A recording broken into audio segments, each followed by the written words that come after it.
অন্ধকারে ডুবে আছে তেহরান, শহরের আকাশের নীরবতা। কিন্তু ইতিহাসের পাতায় শুরু হয়েছে এক নতুন অধ্যায়। একটি নাম, একটি ছায়া, একটি শক্তি যার সিদ্ধান্ত বদলে দিয়েছে মধ্যপ্রাচ্যের রাজনীতির মানচিত্র।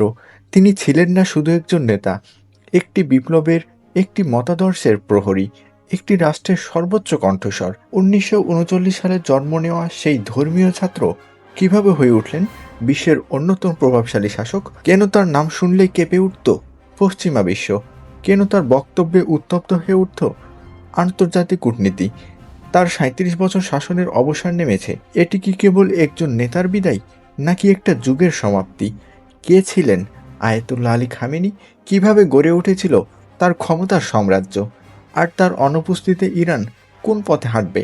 ইতিহাসের গভীরে ডুব দিয়ে চলুন খুঁজে দেখি একজন মানুষের উত্থান, ক্ষমতা এবং পতনের গল্প। সাল ১৯৩৯। পবিত্র শহর ইরানের মাশহাদে এক ধর্মীয় পরিবারে জন্ম নেন আলী খামেনি।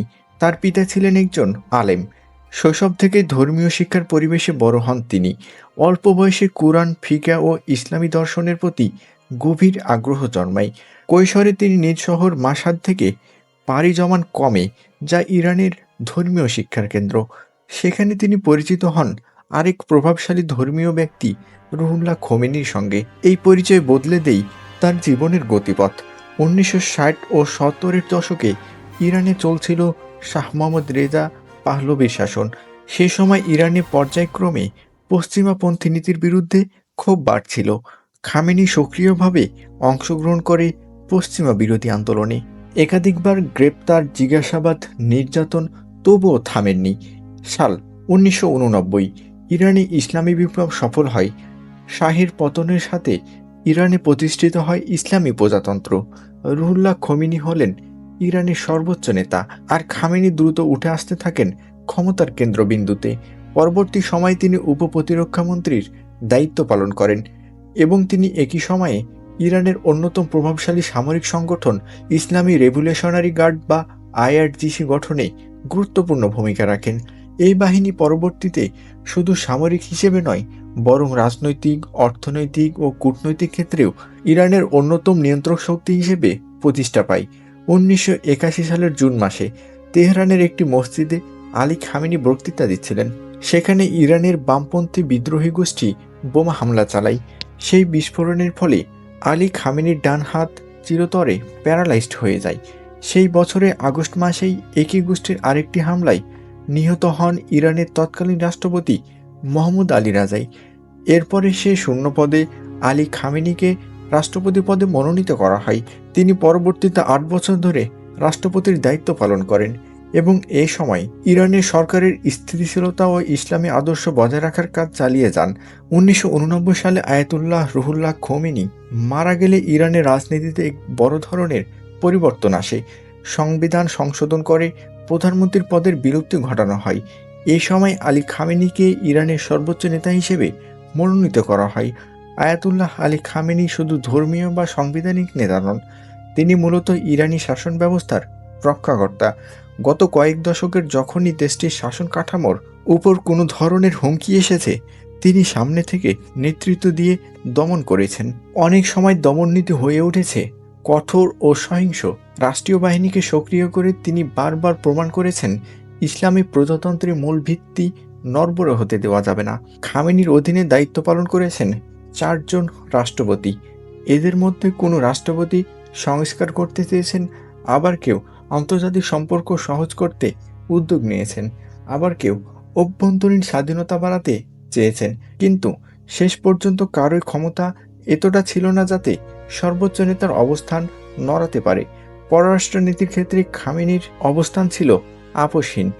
তিনি স্পষ্ট ভাষায় বলে থাকেন, ইরান কখনো পশ্চিমা শক্তির ছায়াতলে যাবে না।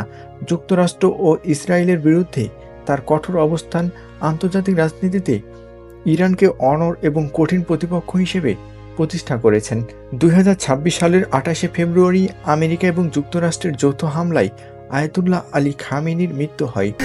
حضرت آیت الله العظما سید علی حسینی خامنه‌ای در راه سربلندی حرم جمهوری اسلامی ایران شهد شهی گوارای شهادت را نوشیدند. মৃত্যুর সময় তার বয়স হয়েছিল 87 বছর। আন্তর্জাতিক অঙ্গনে এই হামলার তীব্র সমালোচনা শুরু হয়।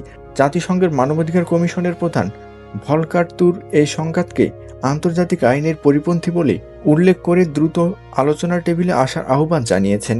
ইউরোপীয় ইউনিয়নের শীর্ষ কূটনীতি কায়া কালাস এই পরিস্থিতিকে অত্যন্ত বিপজ্জনক হিসেবে বর্ণনা করেছেন।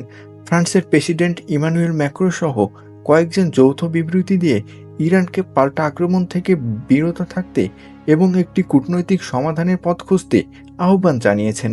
যুক্তরাজ্য স্পষ্ট জানিয়েছেন যে তারা এই হামলায় সরাসরি অংশগ্রহণ করেননি, তবে মধ্যপ্রাচ্যে তাদের স্বার্থ এবং মিত্রদের রক্ষায় তারা প্রস্তুত রয়েছে এবং ব্রিটিশ যুদ্ধবিমান আকাশে টহল দিচ্ছে। রাশিয়া এই হামলাকে বেপরোয়া পদক্ষেপ বলে তীব্র নিন্দা জানিয়েছেন। ওমানের পররাষ্ট্রমন্ত্রী বদর আলবু সাইদি, যিনি এই আলোচনার মধ্যস্থতা করছিলেন, তিনি হতাশা ব্যক্ত করে বলেছিলেন যে আরও একবার একটি কার্যকর আলোচনাকে নস্যাৎ করে দেওয়া হলো। এটি ছিল মূলত একটি পরিকল্পিত যুদ্ধ। তারা মনে করেছে অর্থনৈতিক সংকট এবং অভ্যন্তরীণ গণবিক্ষোভের মাধ্যমে ইরানের বর্তমান সরকার দুর্বল অবস্থায় রয়েছেন। এটাই আঘাত আনার মুখ্য সময়। কিন্তু বাস্তবতা হলো মধ্যপ্রাচ্যের রাজনীতি এবং সমাজ ব্যবস্থা অত্যন্ত জটিল। ইরানের শাসন ব্যবস্থার পতন ঘটাতে গিয়ে আমেরিকা যদি আরেকটি দীর্ঘমেয়াদী রক্তক্ষয়ী সংঘাতে জড়িয়ে পড়ে, তবে তার পরিণতি কেবল মধ্যপ্রাচ্যে নয়, পুরো বিশ্বকে ভোগ করতে হবে। আলী খামেনি দীর্ঘদিন থেকে শারীরিকভাবে বেশ অসুস্থ ছিলেন। ইরানের শাসন কাঠামো যেহেতু পুরোপুরি তার নেতৃত্ব নির্ভর, তাই স্বাভাবিকভাবে বেশ কিছুদিন আগে থেকে প্রশ্ন উঠেছিল খামেনির অন্তর্ধানের পর তার উত্তরসূরি কে হবেন। ইরানের ধর্মীয় এবং রাজনৈতিক অঙ্গনের অন্যতম প্রভাবশালী নেতা ছিলেন ইব্রাহিম রাইসি। পরবর্তীতে সুপ্রিম লিডার হওয়ার দৌড়ে তিনি অনেকটাই এগিয়ে ছিলেন। তিনি খামেনির অনেক ঘনিষ্ঠ নেতা হিসেবেও পরিচিত ছিলেন। কিন্তু 2024 সালে 20 মে এক মর্মান্তিক হেলিকপ্টার দুর্ঘটনায় প্রেসিডেন্ট ইব্রাহিম রাইসি মারা যান। তার মৃত্যু শুধু ইরানের রাজনৈতিক ভবিষ্যৎ নয়, বরং সর্বজনে তার সম্ভাব্য উত্তরসূরি হিসেবেও একটি বড় শূন্যতা তৈরি করেছে। আয়াতুল্লাহ আলী খামেনি মৃত্যুর আগে কোনো উত্তরসূরির নাম ঘোষণা করে যাননি। তাই ইরানের অ্যাসেম্বলি অব এক্সপার্টস নামে পরিচিত 88 জন জ্যেষ্ঠ আলেমের সমন্বয়ে গঠিত একটি পরিষদ পরবর্তী সর্বোচ্চ নেতা নির্বাচন করবেন। Please subscribe!